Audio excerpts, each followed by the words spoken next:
Welcome to the Madison Miller Podcast. Today is Friday, March 20th, 2020. A lot to get to today. A lot has happened since I last recorded. We'll get into the latest with the coronavirus. A big-name pitcher in baseball is getting Tommy John surgery. Running backs find new destinations, new homes, and what's to come on American Idol on Sunday night. All right, we'll start with the coronavirus. Last night and this morning, some big states have declared state of emergency, such as California last night, and then this morning, New York and Pennsylvania. This should come to no surprise, as all those states have had a lot of positive tests, and they're both big states as well. So I think New Jersey is probably next. I think Connecticut could follow suit in terms of the tri-state area. I'm sure Washington State, maybe even Oregon, will follow suit as well. And I wouldn't be shocked if some other states followed suit of this as well. And hopefully this is not for that much long. And like I said, this will eventually pass, but unfortunately it will be worse before it gets better. So, big news in terms of coronavirus. New York, Pennsylvania, California, all under state of emergency. I think New Jersey's next. Connecticut could follow as well. New Jersey, by the way, has testing centers. Bergen County Community College, and they're opening one up in Holmdel at the PNC Arts Center. And there's a lot of them around the state of New York. I believe there's one in New Rochelle. And I believe that New York will open some, and so will Pennsylvania and potentially Connecticut as well. More coronavirus news. Sean Payton of the New Orleans Saints was tested positive, and hopefully he gets well soon. He posted a picture on on Twitter, of him and his dog, saying he was doing fine and to suggest everybody to stay home and be safe. And then within the NBA, 3 staffers of the Philadelphia 76ers organization were tested positive, as well as a member of the Denver Nuggets organization. 2 players on the Lakers were tested positive. Names were not unveiled yet. And then a player on the Boston Celtics was tested positive, and it turned out to be Marcus Smart, who sent out a video on Twitter suggesting everybody to be safe. He said he was doing fine, and he said that make sure everybody stays home and be safe and all that. So Sean Payton, Marcus Smart, 2 players on the Lakers, and a couple members of the Sixers and a member of the Denver Nuggets. If there's more coronavirus cases within sports and pop culture, I'll give them to you on the podcast on Monday, because I'm going to do a 2-day break from the show because it is the weekend. Alrighty. Chris Sale of the Boston Red Sox is getting Tommy John surgery. This should have been done a month ago, 2 months ago, but no. It's just weird how these teams do it and try to avoid it, and then he felt more pain, and then he decides to go under the knife. This is a big blow to the Boston Red Sox. I think this is a nail in the coffin for them. They could not afford an injury like this, especially after the trading of Mookie Betts. And now their top starter is Eduardo Rodriguez, who had a nice year last year. I think has a chance to be an all-star this year if the season still happens and if they still plan on doing an all-star game. So he's a nice pitcher, but he's nowhere on an ace level. And Chris Sale has actually shown signs of decline over the last couple of years, especially since he joined the Red Sox. So he is probably not even going to be the same pitcher he was in his prime. So we'll see how this works out. And like I said, this is a gigantic blow for the Red Sox. And heck, they'll probably be battling with the Blue Jays for third place in that division. I thought that they were the easy third place team, and now this is official. I don't know. It's not a guarantee that they finish in the top 3 in the American League East with this injury now, because he was that important to them, and I think he was their most important player coming into this season by a landslide. So, and that obviously takes them out, in my opinion, of the division race, so it's only between the Yankees and Tampa Bay for the American League East title. Now I'm going to talk about a couple running back situations in the NFL. The Rams released Todd Gurley yesterday afternoon, which came to a surprise to some folks because he was obviously in trade rumors. But the issue is that nobody wanted that contract. So he gets cut, and he's still getting paid the guaranteed money by the Rams. And the Rams have his dead cap hit. And then he goes and signs with the Atlanta Falcons. And now the Falcons have a nice offense. So Gurley replaces Devontae Freeman. You have Julio Jones. You have the kid from Alabama. I'm blanking on his name. Ridley. Obviously, Matt Ryan's still there. Matt Ryan has shown signs of decline over the past few years, ever since that Super Bowl collapse. But he's not washed, or at least not yet. And then they went out and signed or traded for Hayden Hurst to replace Austin Hooper. So the Falcons did a nice makeover of their offense. So now they're competent on that end. They just need some help on the line, and they need some help in the secondary after they cut Trufant, and they need some linebacking help, and then they signed Dante Fowler. So the Falcons here have had a very nice offseason. I think have solidified themselves as the number 3 team in the NFC South, barring some injuries, because obviously, who knows, the Panthers might cut Cam Newton. They might not even get anything for him because nobody wants that contract. They're trying to trade him, and nobody wants to give up much for him. And I know the Panthers are probably looking for like a second or third round pick for him, and nobody's willing to give that up for a guy that's been injury prone the last couple of years.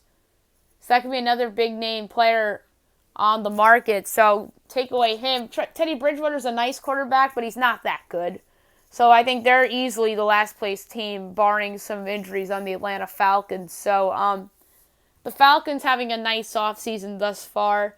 And then Melvin Gordon, the free agent running back formerly of the Chargers, signs with the Denver Broncos, 2 years, $16 million. This was the most surprising signing of the offseason, in my opinion. This and Robert Quinn to Chicago. This one was not all that inspiring to me.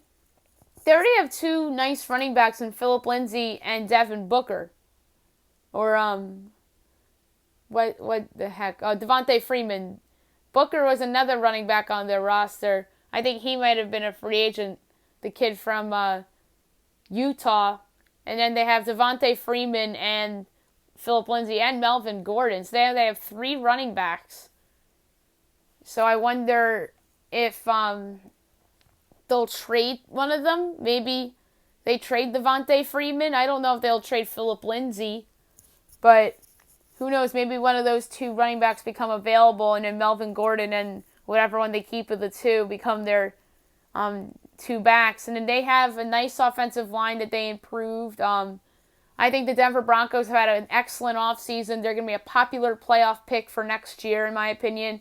And Drew Lock will be a very popular breakout quarterback pick as well. So the 2 running backs, Todd Gurley and Melvin Gordon, those teams that they signed with, respectively, are having very good off seasons in the Broncos and the Falcons, respectively. Tom Brady made his signing with the Bucs official today, finally. 2 years, $50 million, so he takes less. So free agents of other positions can come join Brady and go ring hunting. So that's finally official. It just took a couple of days for it to happen, and here we are. And this is big for the Bucs. I've been saying it. I think that they have a legit shot, not just to win their division, but to represent the conference in the Super Bowl with a couple more moves. So that's finally done. I mentioned that the Panthers may release Cam Newton, and any other NFL news that happens over the weekend I'll discuss on Monday's podcast. Now I'll talk about American Idol for a couple minutes here. They're still airing shows on Sunday and Monday nights, respectively. On Saturday night, by the way, they are re-airing the Hollywood episode from Monday, that first Hollywood show. So that's pretty neat, from 9 to 11. So we get to recap, get ready for Sunday's show. It was a genre challenge where the contestants performed a song in their selected genre. And then on Sunday night, the episode will be themed of duets, where the contestants partner up for duos on the stage, and apparently there's a pair that struggles to agree on a song, so I'm interested to see who that pair is.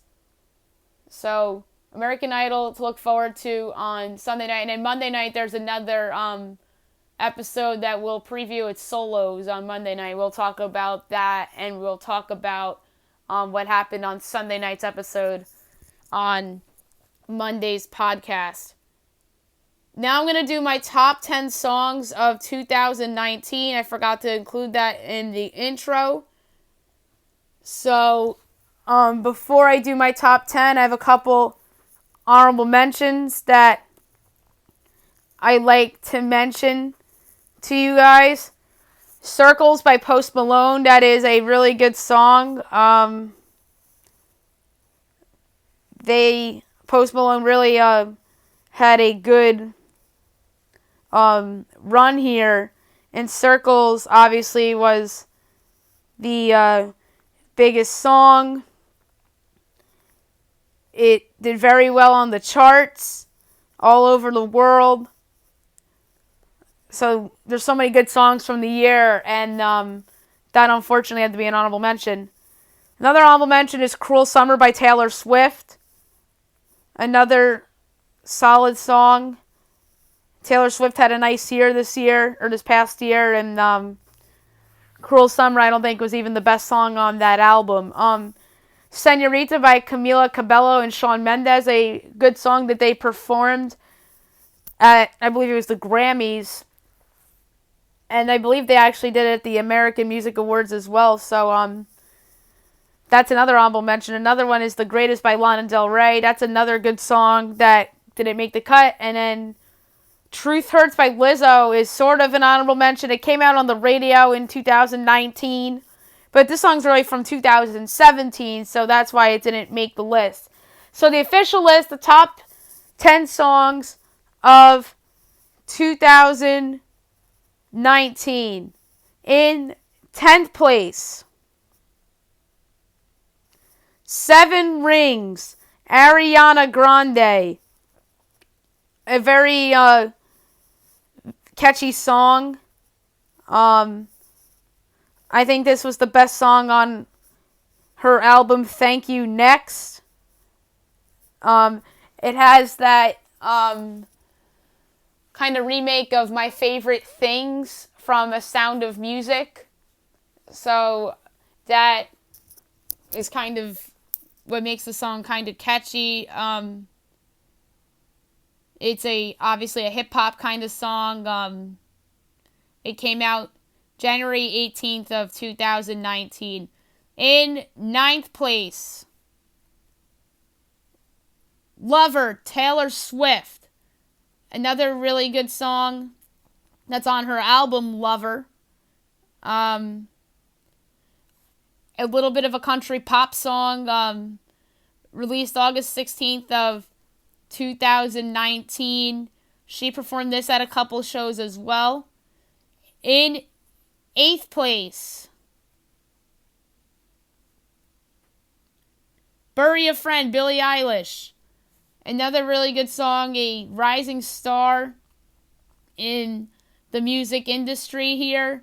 The song obviously on the album When We All Fall Asleep, Where Do We Go? There's a lot of great songs on this album, but Bury a Friend came out January 30th of last year, an electronica pop song. Very like a darkish kind of song, just like the kind of personality that Billie Eilish has when she does her music, and in particular this album. In 7th place, God's Country, Blake Shelton. Yes, a country song. All different genres are on this. This is a very good song. Obviously, Blake Shelton is somebody that really is one of the better country singers out there. This song was released March 29th of 2019. In 6th place,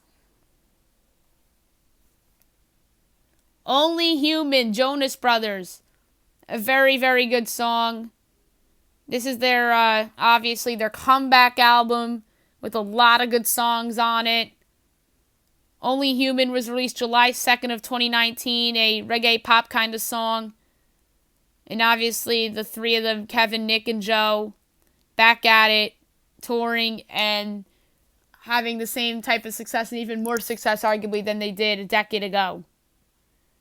In 5th place, I Don't Care, Ed Sheeran and Justin Bieber. A really, really good song. This song, obviously, on his latest album, Number 6 Calibration Project, that has a ton of songs on it. This was obviously the first single that came out May 10th of 2019. A very, dancey electro song. And Justin Bieber is a good fit with Ed Sheeran in terms of partners. 4th place, Bad Guy, Billie Eilish. Another great song from this album. I think this is the best song of the album. Released March 29th of 2019. A very dancey electro pop kind of song.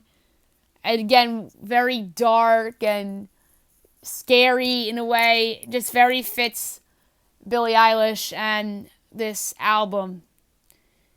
3rd place, Sucker, Jonas Brothers. In my opinion, this is the best song on their new album, Happiness Begins. This was the first single, March 1st of 2019. This song came out. A very party-ish kind of song, pop. So, yeah, like I said, the best song of this album, in my opinion, and the song that I think had the most success on it. My top 2. 2nd place, Old Town Road, Lil Nas X and Billy Ray Cyrus. This is, I think, one of the more popular songs.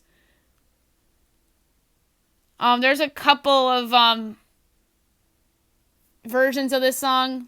And this is the remix, not the actual song. The actual song came out December 3rd of 2018, but the remix came out April 5th of 2019. So this is a very popular TikTok song.